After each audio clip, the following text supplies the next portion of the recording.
baiklah, kami akan membentangkan tugasan yang kedua bagi kod PIMK 3163. Saya Nurul Najmi dan Saya Nurul Anis Emilia binti Muhammad Sani dan saya Rosalawah binti Muhammad Nordin akan membentangkan tugasan yang kedua. Jom sama-sama saksikan. Sasya guru bersifat sabar. Anis, kamu tahu tak semalam saya tengok cerita yang sangat kelakar. Cerita apa tu? Cerita tu pasal kucing yang jatuh dalam air. Lucu sangat. Oh. Salwa, Anis, boleh tak tumpukan perhatian kejap? Ustazah tengah ajar jawi.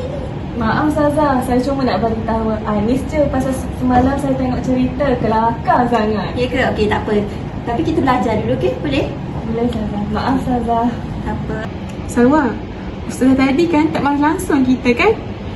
Selalunya kau cikgu lain mesti dah marah kita. Betul tu Anis. Ustazah Nurul memang penyabar. Saya pun rasa tak takut walaupun saya rasa saya bersalah tadi. Itulah sebab tu lah saya suka Ustazah Nurul tu. Dia dah lah tak marah. Lepas tu kita pun akan jadi hormat lah kat dia. Saya rasa Ustazah Nurul ni boleh jadi contoh lah kepada kita. Kita patut ikut cara Ustazah Nurul tu. Betul tu Salwa. Jom kita pergi kantin nak? Jom.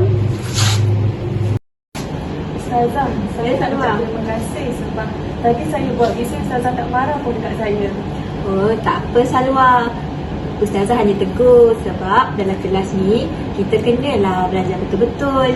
Nanti lepas kelas barulah kamu boleh main dengan kawan-kawan. Okay. Terima kasih Ustazah. Saya minta Sama-sama. maaf Ustazah. Ustazah, saya kagum dengan Ustazah. Ustazah tak pernah marah orang. Alhamdulillah, kesabaran tu penting Anis. Sebagai seorang guru, Ustazah mestilah kena ada sikap sabar. Sebab kalau tak ada sikap sabar ni, Ustazah larang, mesti kamu takut nak belajar kan? Betul tak Salwa dengan Anis? Betul.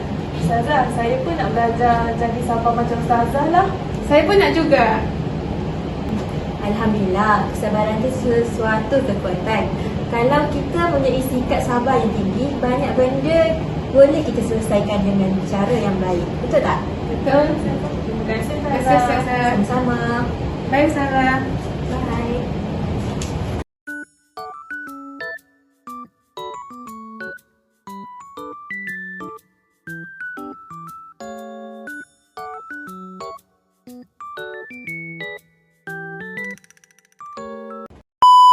Sasya guru tepati masa.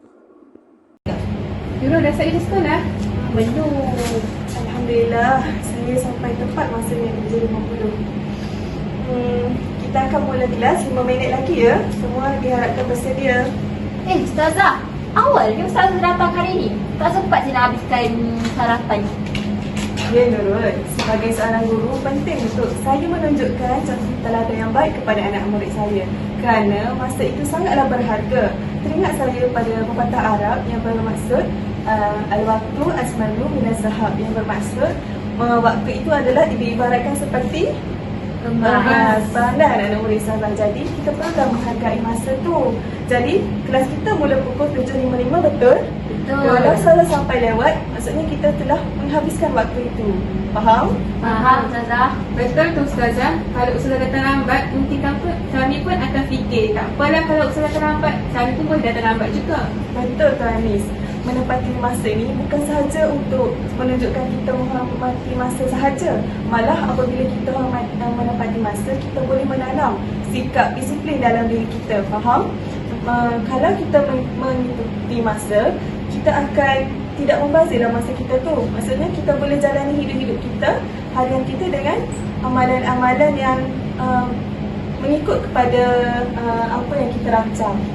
Faham apa yang Ustazah nak sampaikan di sini? Faham. Oh, betul juga tu Ustazah. Kalau macam tu, esok saya nak cuba datang awal lah. Bagus tu Nurul. Saya pun Ustazah, kalau kita latih diri daripada sekarang kan, mesti dalam hidup kita akan jadi orang yang bertanggungjawab. Betul tak Ustazah? Betul. Kita Ustazah teringat dalam surah Al-Quran. Dalam Al-Quran ada surah tentang masa. Siapa tahu tentang apa surah tu? Saya. Surah apa tu, Nurul? Al-As. Betul tak Ustazah? Betul. Cuba baca sama-sama. Bismillahirrahmanirrahim. Wal as innal insana lafi khusr. Innal ladzina Amanu wa amilus solihat Watawasau bil haqqi watawasau bis sabr. Alhamdulillah, nampaknya anak-anak murid Ustazah sedang menghafal surah Al-As itu. Al-As itu maksudnya masa. Jadi kita perlulah mengambil iktifar daripada surah tersebut supaya kita sentiasa menepati masa kita, supaya kehidupan kita berjalan dengan lancar. Jadi ada 3 minit lagi sebelum kelas kita bermula. Ustazah harap kamu semua membuat persiapan. Siapa yang nak makan, makan dahulu. Tengok sampah dekat bawah meja sebelum kita meneruskan pembelajaran kita. Sebab kalau kita nak belajar, kita kena pastikan keadaan kita selesa, baru kita dapat ilmu yang berkat. Faham? Faham. Jadi sekarang Ustazah bagi masa untuk kamu semua. Terima kasih Ustazah.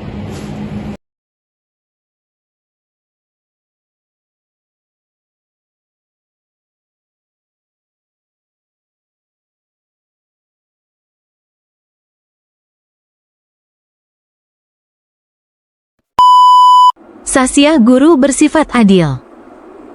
Assalamualaikum murid-murid. Waalaikumsalam Ustazah. Semua sihat? Sihat, Alhamdulillah. Okey, baik. Minggu lepas kita ada peperiksaan apa, ingat tak? Pertengahan tahun. Betul? Betul, pertengahan tahun. Subjek apa Ustazah ajar kamu? Matematik. Ya ke Nurul? Matematik ke pendidikan Islam? Pendidikan Islam Ustazah. Betul, pendidikan Islam. Jadi hari ni Ustazah dah dapat keputusan kamu semua. Wah, Tak tahu tak? Nak. Kamu rasa siapa dalam kelas ni yang dapat markah paling tinggi? Saya rasa saya ni. Salwa ke Nurul? Nurul. Itu tak Ustazah. Okay, tak apa, nanti kita tengok. Okey, markah pendidikan Islam yang pertama 100 jatuh kepada Nurul Najmi. Tepuk tangan. Terima kasih Ustazah. Saya dah jangka dah saya dapat markah 100.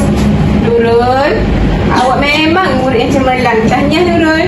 Tapi jangan lupa, kehebatan awak ni, kehebatan seseorang tak boleh diukur dengan pencapaian akademik semata-mata. Sasiah pun penting. Awak tahu tak, setiap murid dalam kelas ni ada kelebihan masing-masing, termasuklah Salwa. Saya Ustazah. Ya, awak Salwa. Walaupun awak agak pendiam, Ustazah perasan yang tugasan awak kali ni sangat berkualiti. Markah pendidikan Islam awak, cuba teka berapa Salwa dapat. 20. Tak apa, nanti saya cakap dekat Salwa. Tapi awak telah berusaha dengan keras dan hasilnya sangat baik. Jadi, hari ini Ustazah nak bagi penghargaan yang sama rata kepada semua murid yang menunjukkan usaha. Bukan sekadar kepada mereka yang selalu cemerlang. Ustazah Salwa, Ustazah sangat bangga dengan pencapaian awak. Terima kasih Ustazah. Betul juga tu Ustazah. Saya pun tak perasan yang Salwa ni berbakat orangnya. Betul, Salwa sangat berbakat. Terima kasih Nurul. Terima kasih Ustazah. Ingat, nanti kalau awak dah besar, awak nak jadi cikgu kan? Nak jadi cikgu tak? Nak. Okey, sebagai cikgu, tugas cikgu ni kita ni bukan sahaja untuk mengajar, tapi juga untuk memastikan setiap murid dapat peluang yang sama untuk berjaya. Tak kiralah dia tu berjaya dalam akademik ataupun sasiah. Kita kena raikan. Faham? Faham. Okey, ni Terima kasih Ustazah. ni markah awak semua. Nanti tengok, nanti bagi kat Ustazah balik, boleh? Boleh. Terima kasih Ustazah. Okey. Sama-sama. Baiklah, pengajaran daripada video tersebut adalah guru perlulah menjadi seorang yang adil. Sifat adil dalam konteks pendidikan bermaksud memberikan perhatian dan layanan yang sama kepada semua pelajar tanpa mengira latar belakang, kemampuan atau sikap mereka. Oleh itu, sebagai pendakwah, guru yang adil dapat memberikan contoh yang baik kepada pelajar tentang pentingnya sikap objektif dan tidak memihak. Dengan melayani semua pelajar secara adil, guru dapat membantu menciptakan suasana pembelajaran yang positif di mana setiap individu merasa dihargai dan berpeluang untuk berkembang. Antara contoh sahsiah Rasulullah SAW yang bersikap adil adalah Rasulullah SAW pernah menjatuhkan hukuman hudud kepada perempuan Bani Makhzum yang mencuri. Oleh itu, keluarga Bani Makhzum cuba mencampur tangan dengan bertemu Usamah bin Zaid untuk meringankan hukuman daripada Nabi SAW. Apabila Usamah mengemukakan perkara ini, Rasulullah SAW marah lantas bersabda, "Wahai Usamah, adakah engkau ingin mendapat pengurangan terhadap hukum Allah yang telah ditetapkan?" Rasulullah bangun lalu berucap, binasanya umat sebelum kamu ialah apabila orang yang mulia di kalangan mereka mencuri. Mereka biarkan. Apabila orang lemah di kalangan mereka mencuri, barulah mereka jatuhkan hukuman. Demi Allah, kalaulah Fatimah binti Muhammad mencuri, tentu aku potong tangannya. Oleh itu, hadis ini menunjukkan sifat adil Nabi terhadap sesiapa sahaja tanpa mengira kedudukan dalam masyarakat sekalipun anak kepada pembesar. Audio Jungle.